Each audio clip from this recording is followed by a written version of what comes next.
This is the best of the week on Relevant Radio. Hey, babe, I'm gonna go inside. This pump is broken. It says gas is only $2.99 a gallon. That's impossible. Yeah, right? Gas in California costs $7, and Biden said that's always been the case. Right? I'm gonna come too. I don't want anyone to profile you. We just recently moved from California to Texas, and we found a lot of stuff is really different over here. Another thing to know is people don't really care about your preferred pronouns here. It's really weird. They just sort of look at you and can sort of tell what your pronouns are. It's like they're mind readers or something. Some funny skits from the Babylon Bee. More coming up here momentarily. Welcome back to Morning Air. I'm John Morales, along with Glenn and Sarah. Now, in this day and age, many of us have heard some crazy stories in the news headlines in the Babylon Bee, the world's best satire site. Like this one that got my attention from yesterday. The headline said, "Sad, McCarthy Speaker of the House nameplate finally arrives from engraver." Very, very funny. And scholars suggest Doubting Thomas only believed when he saw Jesus appear in toast. You got to see the picture that goes with it. You can't make this stuff up. In fact, I shared a few of these yesterday with my wife last night in the kitchen, and she was laughing. We were laughing like crazy. If you like humor and satire, you've come to the right place. Joining us live this morning is Seth Dillon, the CEO of the Babylon Bee, the world's most trusted, factually accurate news source to talk about telling the truth with humor and satire. Seth Dillon's experience with censorship and deplatforming has placed him on the front lines in the battle for free speech in the public square. Good morning, Seth. Welcome to Morning Air and Relevant Radio. Thanks so much for joining us. It's great to be with you here for the first time. Yeah, great to be with you too. Seth, full disclosure, I was at the Aid for Women benefit dinner in downtown Chicago just last week where you were the keynote speaker. In fact, I was planning to leave early that night because I obviously get up super early to host this show in the middle of the night, 3:45 in the morning, but I couldn't leave because your presentation was so engaging and I just couldn't walk. I was laughing like crazy. Father Rocky was sitting in the front row. He was laughing like crazy. We really had a great time. I'm glad you enjoyed it. That was fun. That was a fun night. It really, really was. For those who are not familiar with your satire site, what exactly is the Babylon Bee and its mission? Well, we're often described in the media as a conservative version of The Onion. A lot of people have heard of The Onion, and I think that's why people put it in that context. And I think that's accurate to say. We came along after them, and we come at the issues from more of a conservative worldview perspective. So we basically take whatever's going on in the world or in the church, and we satirize it. We caricature it to kind of draw out the absurdities of what's happening and draw attention to double standards, hypocritical behavior, things that we need to examine and take another look at. I think satire usually has that kind of moral lens that it puts on to expose folly for what it is, in the hopes that, maybe we'll engage in a little bit less of it. And Seth, you guys are really good at ridiculing bad ideas. If I could summarize our mission statement, that's what I'd say it is to ridicule bad ideas. And a lot of people may find that language objectionable because they think ridicule is kind of harsh and negative. But, when you're ridiculing ideas that have catastrophic consequences, I think there's a moral good there. And there is a cornucopia of bad ideas these days. Yes, everywhere. Some insane ideas. It's funny. I often quote G.K. Chesterton, who said back in 1911 that the world has become too absurd to be satirized. That was over 100 years ago that he said that. And I just can't even imagine what he would say if he stepped into today's world where, math is racist and men can become pregnant. Blue is green and green is blue. Everything is upside down. Tell us real briefly how you got involved with the Babylon Bee. I started out as a fan of the Bee. It came across my radar on Facebook. People were sharing the jokes. There were really funny inside church humor jokes like Holy Spirit unable to move through congregation as fog machine breaks. And it shows this, picture of this cloudy auditorium the sanctuary where you came and see the stage. I thought it was hilarious. And so I started out as a fan. I ended up offering to invest in it in early 2018, but the guy that was running it, Adam Ford, he's the one who started it, wanted to sell it. He didn't want investors. And so we did end up working out a deal. I was hesitant at first because I didn't know the first thing about running a satire site. I don't know who does, but it was a great decision. Seth, did you ever expect or imagine the type of reaction from millions and millions of people that laugh at your satire and humor every single day since you took over the Babylon Bee? It was starting to get popular back then, even. So it was going viral, and there was a lot of positive response to it. We hadn't run into a lot of the negative response yet. That came later as we got more popular. We started getting fact-checked and flagged for hate speech and incitement to violence.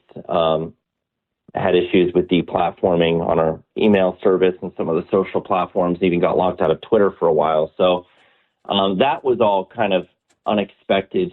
I did not expect, to be in the battle for free speech in the public square running a comedy site. I expected that we would just be making jokes and that people would be laughing. So it's turned out a little different than my expectations.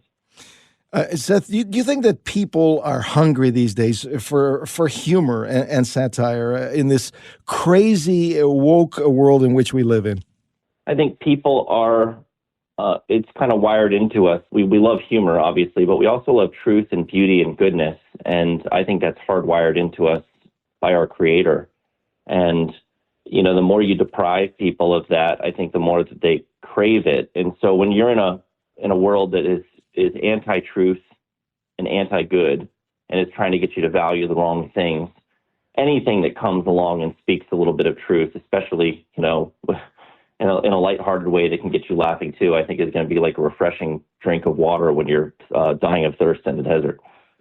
Is it challenging to walk that fine line between being really funny and at the same time realizing that it might be offensive to some? What is funny to one is disturbing to others. I mean, that's all comedy. I think probably every joke that we tell offends somebody out there. It's kind of the nature of humor that it's offensive. In fact, it's really designed to be offensive, but with the understanding that the audience is mature enough to laugh at itself.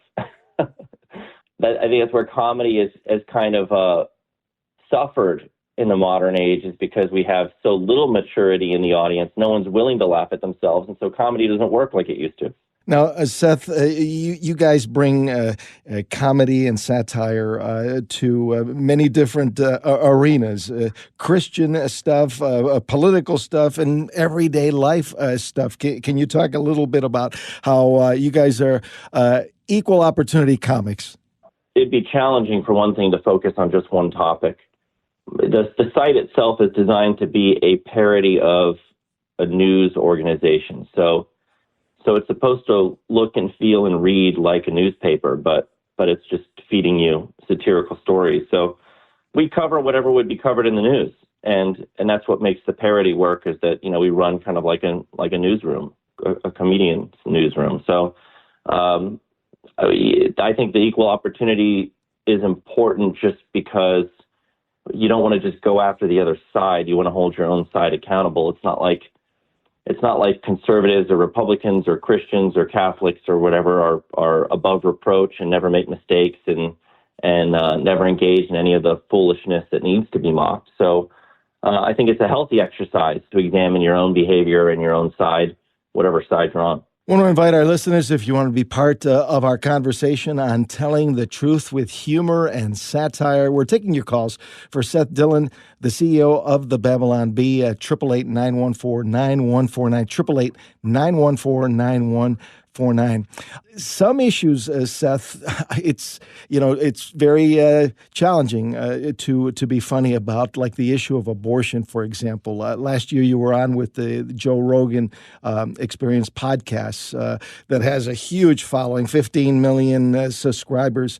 And you talked about this issue, and it's an issue that many say one should stay away from, and yet you ended up really standing up for life, which was very impressive. The same thing something that you did at the Aid for Women banquet. I want to share with our listeners a little short clip from that Joe Rogan podcast.